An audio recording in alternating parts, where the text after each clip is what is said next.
स्वागत है दोस्तों आपका नॉलेज इंडिया में। अमेरिका में हड़कंप, सिर्फ 160 किलोमीटर दूर पुतिन का परमाणु अटैक। अमेरिका के फ्लोरिडा स्टेट से सिर्फ 160 किलोमीटर दूर क्यूबा में लोग जब सुबह उठते हैं तो समुद्र के पास उन्हें हलचल नजर आती है, क्योंकि वहां एक रूसी फ्रिगेट, एक खतरनाक युद्धपोत रशिया का एडमिरल गोर्शकोव पहुंचता नजर आता है। वो देखते हैं जो आ रहा है फ्रिगेट, इसके साथ पूरी फ्लीट मौजूद है। जानते हैं एडमिरल गोर्शकोव जो फ्रिगेट है, जो युद्धपोत है रशिया का, उसके अंदर क्या क्या क्वालिटीज है, क्या क्या कैपेसिटीज है। आपको बता दे, इसके अंदर रशिया की कैलिबर क्रूज मिसाइल्स फिट है, जो कि जबरदस्त तबाही मचा सकती है अमेरिका में। इसके अंदर दुनिया की पहली tested 3M22 Zircon hypersonic missile मौजूद है, जिसे रोक पाने की क्षमता अमेरिका के पास बिल्कुल नहीं रहेगी अगर इसे महज 160 किलोमीटर की दूरी से दाग दिया जाए। क्यूबा की दूरी फ्लोरिडा से महज 160 किलोमीटर दूर है, ये मत भूलिएगा। 3M22 जिरकॉन हाइपरसोनिक मिसाइल जो है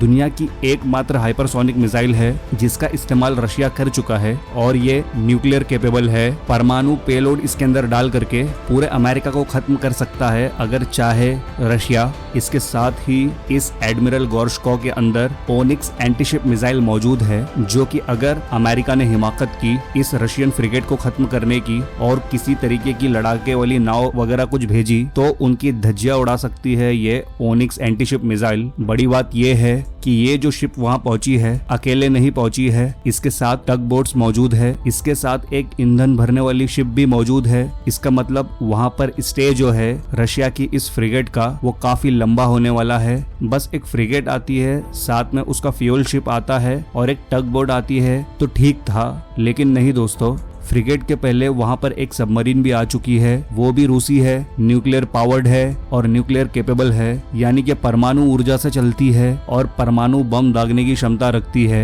नाम है कजान। क्यूबा के हवाना में, जहां से अमेरिका की दूरी महज 160 किलोमीटर दूर है, वहां पर पुतिन ने परमाणु अटैक का पूरा प्लान तैयार करके रखा है। सोचिए जरा, कजान यासन क्लास की न्यूक्लियर पावर्ड सबमरीन, जिसके अंदर हर प्रकार के न्यूक्लियर वेपन्स मौजूद है। एडमिरल गोर्शकोव एक बहुत ही खतरनाक फ्रिगेट की फ्लीट की लीडर, जिसके पास 3M22 जिरकॉन हाइपरसोनिक मिसाइल मौजूद है, वो अमेरिका से 160 किलोमीटर दूर बैठी है। एक इशारा और अमेरिका खत्म हो जाएगा। पुतिन के इस मूव पर दुनिया की नजरें जानते हैं क्यों टिकी हुई है, क्योंकि 1958 से लेकर 1963 के बीच में एक बहुत बड़ा इवेंट हुआ था इसी रीजन में, क्यूबा के करीब, जब क्यूबा ने अपने सामने विटनेस किया था। एक तरफ सोवियत संघ था, 1958 से लेकर 1963 के बीच में जबरदस्त यहाँ पर प्रॉब्लम चली थी, जिसे क्यूबन मिसाइल क्राइसिस नाम दिया गया था। सोवियत संघ यहाँ पहुंचा था और जो कि उसने अमेरिका को टारगेट करने की कोशिश की थी। अमेरिका ने किया ये था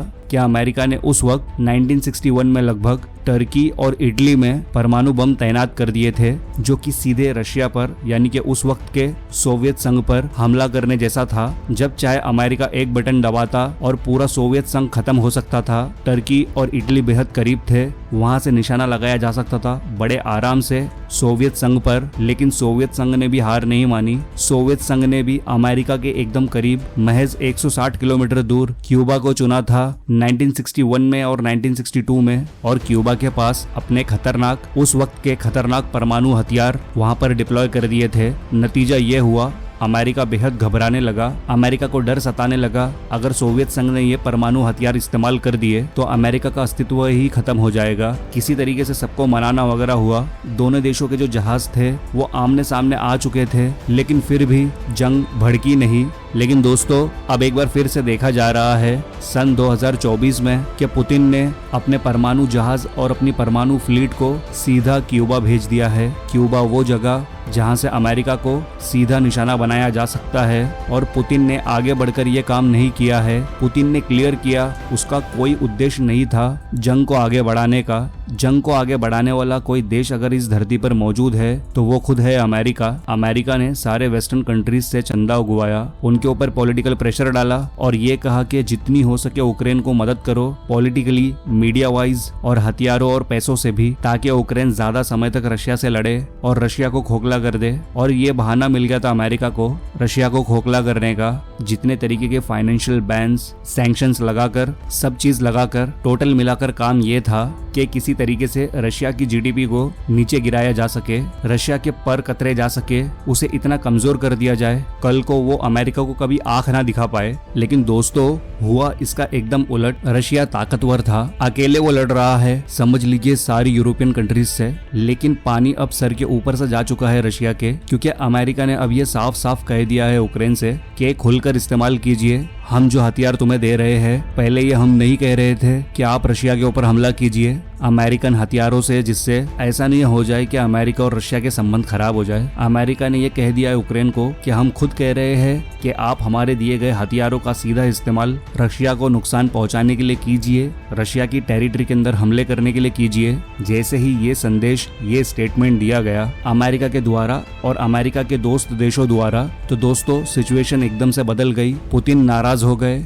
पुतिन ने यह देखा कि किस तरीके से यूक्रेन को हथियार दिए जा रहे हैं अमेरिका के द्वारा और बाकी के पूरे यूरोपियन कंट्रीज के द्वारा रशिया में तबाही मचाने के लिए। उसके बाद पुतिन ने फैसला किया कि वो भी उन देशों के आसपास अपनी सेनाएं तैनात कर देगा, अपने घातक विनाशकारी हथियार तैनात कर देगा। जो देश संबंधों के हिसाब से, जो देश रशिया से करीब है और जिनकी दूरी अमेरिका से एकदम कम है, उसमें सबसे पहला कैंडिडेट है और सबसे बेस्ट कैंडिडेट है क्यूबा। और क्यूबा के सामने जो परमाणु प्रॉब्लम खड़ी हुई है, जो कि 1961, 1962, 1963 के क्यूबन मिसाइल क्राइसिस से भी कई ज्यादा बड़ी है, क्या वो अब क्यूबन मिसाइल क्राइसिस में तो तब्दील नहीं हो रही है? कहीं क्यूबा पर अपने खतरनाक परमाणु हथियार तैनात करके रशिया सीधे सीधे नेगोशिएशन तो नहीं शुरू करने वाला अमेरिका के साथ, और उसे मजबूर तो नहीं कर देने वाला। किसी भी हालत में आपको कोई आपत्ति नहीं होनी चाहिए, यूक्रेन का साथ नहीं देना चाहिए। आप यूक्रेन के ऊपर सीधे सीधे से अपना हाथ हटा दीजिए। कहीं ये करवाने के लिए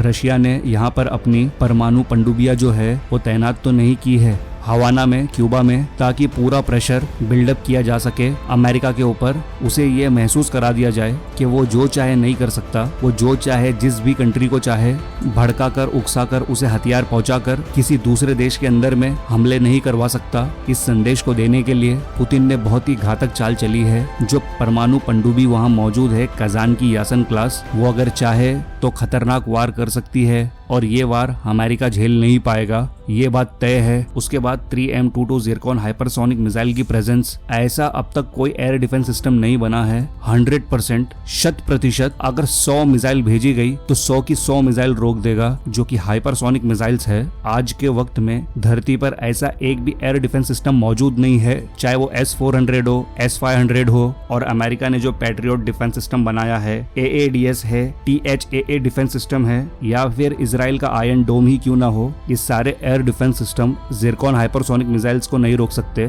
अगर हाइपरसोनिक की गति से ज़िरकॉन मिसाइल जो वार करेगी, वो भी एकदम कम दूरी से, वो भी महज 160 किलोमीटर से, इतनी कम दूरी से एक हाइपरसोनिक मिसाइल, वो भी न्यूक्लियर केपेबल, अगर दाग दी जाए तो युद्ध भयंकर भड़केगा, क्योंकि अमेरिका का पूरा एक शहर उड़ सकता है दोस्तों, अगर रशिया ने इस प्रकार का हमला किया तो। और रशिया को ये बात बहुत अच्छी तरीके से पता है कि रशिया ने अगर एक हमला किया तो सामने से जवाब में तो हमला जरूर आएगा, और वो भी कई मैनी मल्टीफोल्ड्स में आएगा। यूं कह लीजिए कि बड़ा चढ़ा करके अमेरिका रिटर्न गिफ्ट रशिया को देगा। तो रशिया पहला वार ही ऐसा करेगा कि उस वार के बाद अमेरिका की सारी परमाणु क्षमता, सारी मानक क्षमता, सारी मिलिट्री पावर वहीं की वहीं खत्म हो जाए। तो दोस्तों सिचुएशन क्रिटिकल है, कभी भी बेहद बुरी खबर आ सकती है। और इस बारे में आपकी क्या राय है, नीचे कमेंट सेक्शन में लिखकर जरूर बताएं। और अगर ये वीडियो अच्छा लगा हो तो लाइक और शेयर जरूर करना, और अगर इस चैनल पर पहली बार आए हो तो सब्सक्राइब करके बेल आइकन को दबाकर ऑल जरूर करें, ऐसे ही इन्फॉर्मेटिव वीडियोस की नोटिफिकेशंस पहले पाने के लिए। तो मिलते हैं नेक्स्ट वीडियो में एक नए टॉपिक के साथ, तब तक ध्यान रखिए अपना। जय हिंद, जय भारत।